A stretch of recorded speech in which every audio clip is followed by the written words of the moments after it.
West గోదావరికి సంబంధించిన పూర్తి డేటా అయితే నేనిక్కడ ఇచ్చాను. ఒక్కసారి మీరు చూసుకోండి.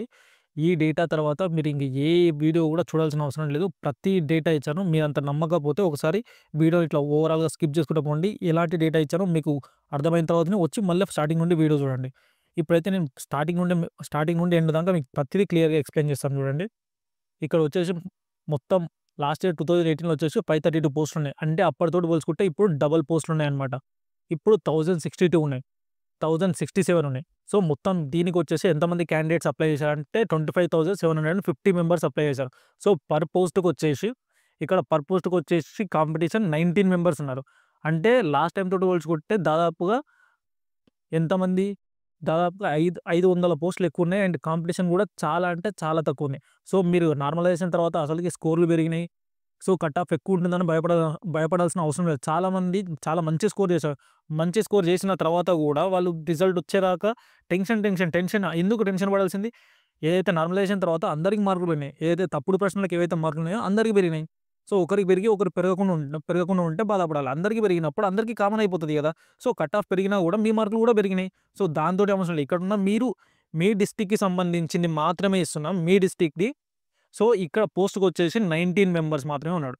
ఇక్కడ పోస్ట్‌కొచ్చేసి ఒక 19 మెంబర్స్. సో, ఈ డేటా అనేది మీకు ప్రతీదీ ఎంత కేటగిరీ వైస్‌గా ఎంతమంది కేటగిరీ వైస్‌గా మీకు ఎంతమంది ఎక్స్‌ప్లెయిన్ చేశారన్నది గూడా నేను ఇచ్చాను. ఇగో ఇక్కడొచ్చేసి మీరు 2018 మెరిట్ లిస్ట్ గూడా చూసుకోవచ్చు.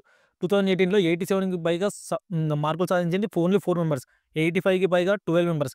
83కి పైగా 11 మెంబర్స్. 82కి పైగా 14 మెంబర్స్. 80కి పైగా 34 మెంబర్స్. సో, కాంపిటీషన్ అనేది ఈ వెస్ట్ గోదావరిలో 80 మీద అంటే మార్కులు సాధించిన వాళ్ళు చాలామంది ఉన్నప్పటికీ వాళ్ళు ఓన్లీ ఒక 50-60 అరౌండే. మీకున్న పోస్టులెన్ని 1000 ప్లస్ ఉన్నాయి. 1000 ప్లస్ పోస్ట్ ఉన్నప్పుడు 80 మీద సాధించినోళ్ళు ఎంతమంది ఉంటే మీకెందుకు?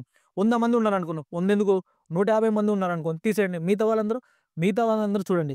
70-80 మధ్యలో దాదాపుగా 1000 మెంబర్స్ గూడా లేరు. చూడండి.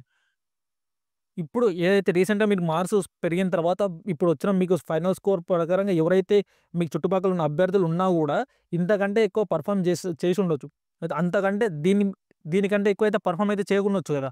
సో, దాన్నైతే మనం బేస్ చెప్పలేం. కానీ వాళ్ళు గూడా అప్పటి నుండి జాబ్ రావాలని ఎవరైనా చదువుతారు. సో, ఈ డేటాను ఒకసారి మీరు పరిశీలించుకోండి. సో, మీకే కట్ ఆఫ్ అనేది ఎంతుంది? మీ మార్కులు ఎంత రేంజ్‌లో ఉన్నాయో మీకు ఖచ్చితంగా అర్థమైపోతుంది.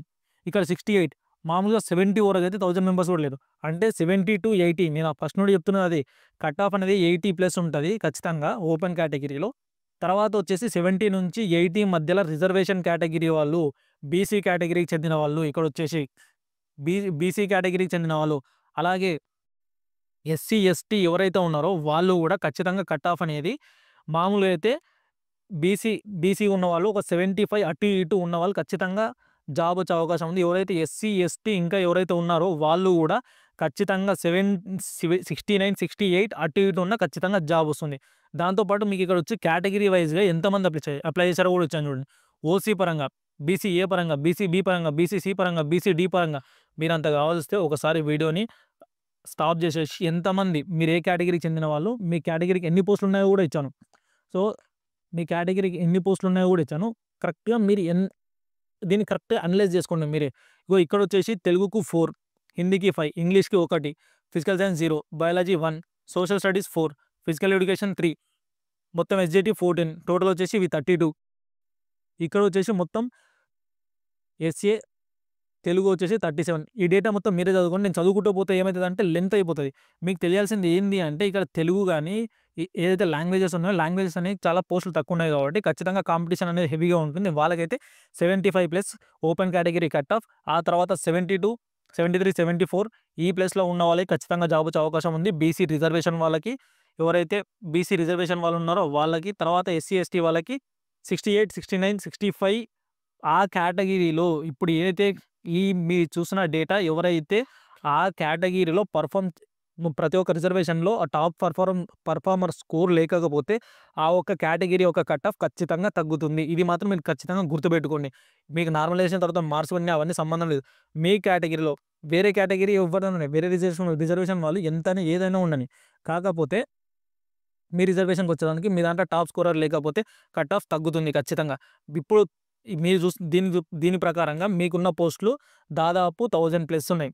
1000+ పోస్టులకి ఇప్పుడు పీజీటీ గాని, టీజీటీ గాని, ప్రిన్సిపల్ పోస్టులు గాని ఏవైతే ఉన్నాయో వీటికి ముందు క్వాలిఫైయింగ్ ఇంగ్లీష్ ప్రొఫిషియన్సీ టెస్ట్ ఒక్కసారి క్వాలిఫై అయితే ఎవరైతే 70+ ఓపెన్ కట్ ఆఫ్ ఉంటుంది.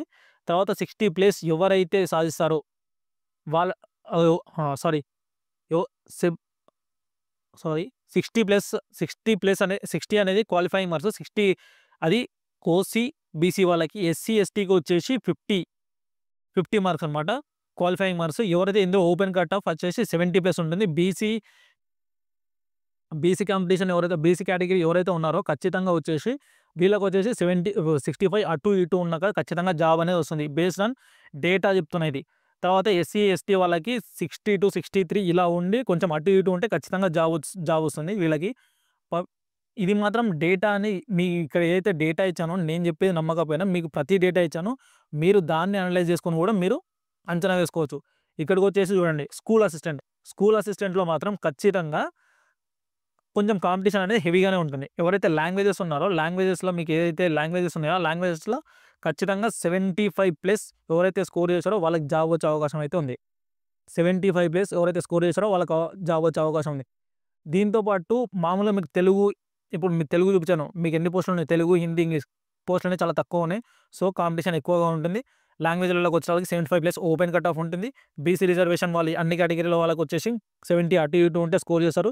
65 అటు ఇటు 68 అటు ఇటు ఉన్న కూడా ఎస్సీ, ఎస్టీ, ఫిజికల్లీ హ్యాండిక్యాప్డ్ కూడా జాబ్ వచ్చే అవకాశం ఉంది. మెయిన్గా ఇక్కడ వచ్చేసి సబ్జెక్ట్ వైజ్ చూస్తే చాలా వరకు అయితే కన్ఫ్యూజన్ అయితే చాలా వరకు ఉంది. మ్యాథ్స్కి అయితే ఖచ్చితంగా 80+ అనేది కట్ ఆఫ్ అనేది ఉంటుంది ఓపెన్ కేటగిరీలో. ఇందులో వచ్చేసి సోషల్ సైన్స్ వచ్చేసి మ్యాక్సిమం మెంబర్స్ అయితే ఎవరు కూడా 80+ స్కోర్ చేసినట్టయితే ఇంతవరకు చాలా తక్కువ కనిపించారు. ఇప్పుడు మీకైతే ఏదైతే డేటా ఇప్పుడు చూపించానో ఇంత ముందుకు అనలైజ్ చేసినప్పుడు కూడా సోషల్ సైన్స్లో మాత్రం ఎక్కువ మంది వచ్చిన వాళ్ళు లేదు. సోషల్ సైన్స్ కట్ ఆఫ్ వచ్చేసి 77+ ఉండొచ్చు ఓపెన్ కట్ ఆఫ్. తర్వాత బీసీ కేటగిరీ అదంతా వచ్చేసి 75+ అటు ఇటు. ఎస్సీ, ఎస్టీ ఎవరైతే ఉన్నారో 60 అటు ఇటు ఉంటే ఖచ్చితంగా జాబ్ వచ్చే అవకాశం ఉంది. బయాలజీ, ఫిజిక్స్ కూడా మీ యొక్క పోస్ట్ అనే దానిని బట్టి ఇప్పుడు మీ కేటగిరీని బట్టి డిసైడ్ అవుతుంది. సో ఇది ఇప్పటికైతే ఇందులో డేటా. తర్వాత టీజీటీ, ఈ టీజీటీకి వచ్చేసి మామూలుగా డేటా ఇది ఓకే.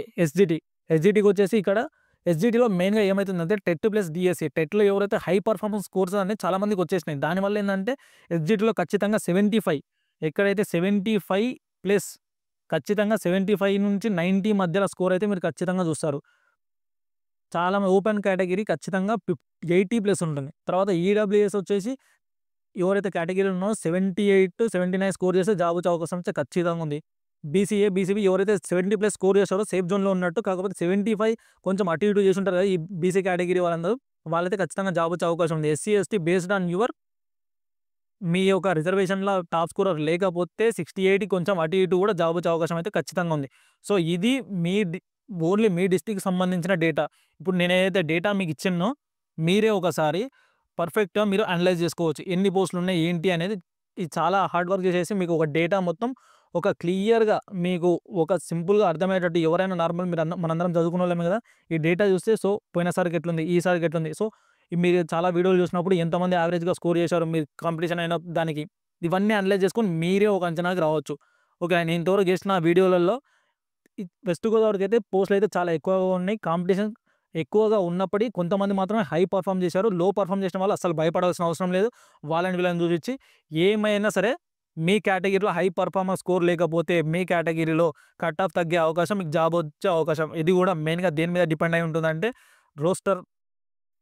రోస్టర్ పాయింట్స్ మీద.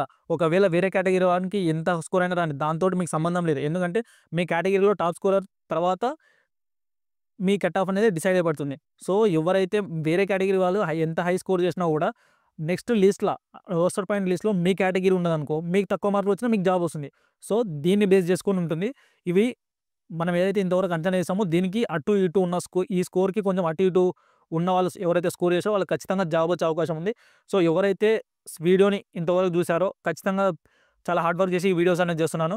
సో ఖచ్చితంగా సబ్స్క్రైబ్ చేసుకోండి, ఖచ్చితంగా లైక్ చేయండి, ఖచ్చితంగా వచ్చేసి ముందు కామెంట్ చేయండి మీ స్కోర్ ఎంత వచ్చింది అనేది.